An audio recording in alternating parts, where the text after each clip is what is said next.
പിതാവിൻ്റെയും പുത്രൻ്റെയും പരിശുദ്ധാത്മാവിൻ്റെയും നാമത്തിൽ ആമേൻ. ഈശോയിൽ പ്രിയരെ, യെശയ്യായുടെ പുസ്തകം 26-ാം അധ്യായം 15-ാം വാക്യം.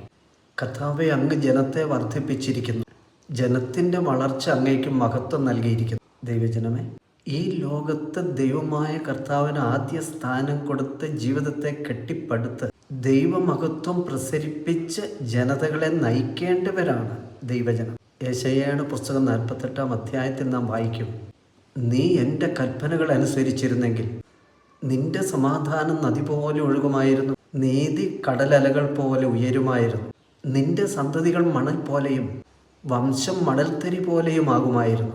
താൻ സൃഷ്ടിച്ച ലോകത്തെ നയിക്കാൻ, ജനതകൾക്ക് നേതാവാകുവാൻ തൻ്റെ ജനം വർദ്ധിച്ചു പെരുകണമെന്നതാണ് കർത്താവായ ദൈവത്തിൻ്റെ പദ്ധതി. ദൈവീക പദ്ധതി തകിടം മറിക്കുന്ന ദൈവജനം സ്വയം നാശം വിതയ്ക്കുകയും. യെശയ്യാ 51:2. അബ്രാഹാം ഏകനായിരിക്കെ അവനെ ഞാൻ വിളിച്ചു, ഞാൻ അവനെ അനുഗ്രഹിച്ചു, അവൻ വർദ്ധിച്ചു പെരുകി. ഉന്നതങ്ങളിലേക്ക് കണ്ണുകൾ ഉയർത്തി സ്രഷ്ടാവിനെ, പിതാവിനെ നോക്കി ഈ ഭൂമിയിൽ നടക്കേണ്ട ദൈവജനം ഈ പ്രപഞ്ചത്തിലേക്ക്, സൃഷ്ടികളിലേക്ക് മാത്രം കാഴ്ച ചുരുക്കുമ്പോൾ സ്രഷ്ടാവിൽ നിന്ന് അകലുന്നു.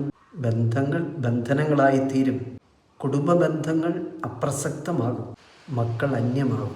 ജെറമ്യാ പ്രവാചകന്റെ പുസ്തകം 30-ാം അധ്യായത്തിൽ നാം വായിക്കുന്നു, ഞാൻ നിനക്ക് വീണ്ടും ആരോഗ്യം നൽകും, നിന്റെ മുറിവുകൾ സുഖപ്പെടുത്തും, ഞാൻ അവരെ വർദ്ധിപ്പിക്കും, അവർ കുറഞ്ഞു പോവുകയില്ല, ഞാൻ അവരെ മഹത്വമണിയിക്കും, അവർ നിസാരരാവുകയില്ല. നിങ്ങൾ എൻ്റെ ജനവും ഞാൻ നിങ്ങളുടെ ദൈവവുമായിരിക്കും.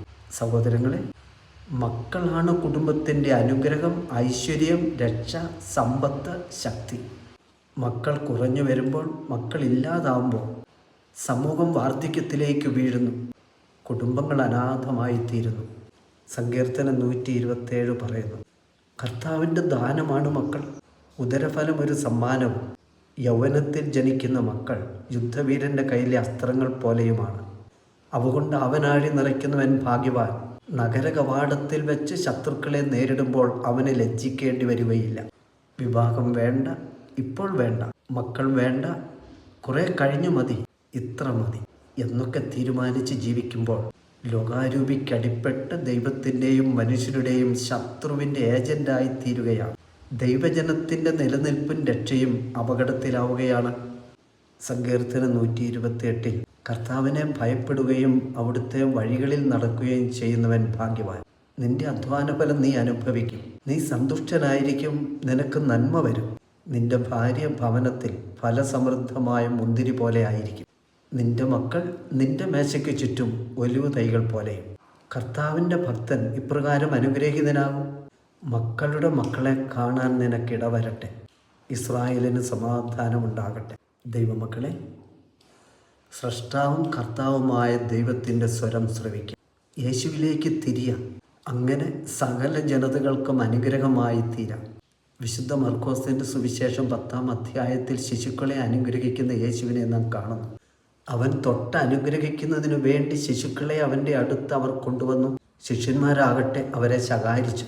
ഇത് കണ്ടപ്പോൾ യേശു കോപിച്ചവരോട് പറഞ്ഞു, ശിശുക്കൾ എൻ്റെ അടുത്ത് വരാൻ അനുവദിക്കുവിൻ, അവരെ തടയരുത്, എന്തെന്നാൽ ദൈവരാജ്യം അവരെ പോലെയുള്ളവരുടേതാണ്. സത്യമായി ഞാൻ നിങ്ങളോട് പറയുന്നു, ശിശുവിനെ പോലെ ദൈവരാജ്യം സ്വീകരിക്കാത്ത ആരും അതിൽ പ്രവേശിക്കുകയില്ല. അവൻ ശിശുക്കളെ എടുത്ത് അവരുടെ മേൽ കൈകൾ വെച്ച് അനുഗ്രഹിച്ചു. ഈശോ മിശിഹായ്ക്ക് സ്തുതിയായിരിക്കട്ടെ.